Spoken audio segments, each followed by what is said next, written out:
Guys, today I'll show you how to activate sound on the Waze app. Let's get started. First, open the Waze app on your phone and tap the search icon. Next, go to Settings, then select Voice and Sound to access the app's audio settings. Under the sound section, make sure the option is set to on instead of off or alerts only. This will enable voice-guided navigation along with traffic alerts and other important notifications while you drive. After that, choose your preferred guidance volume, such as soft, normal, or loud, depending on the options available in your version of Waze.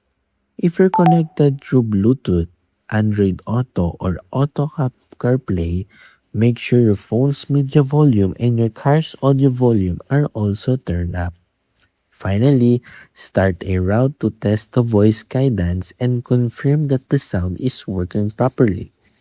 And that's how to activate sound on the Waze app. If this video helped you, don't forget to like, subscribe, and I'll see you in the next one.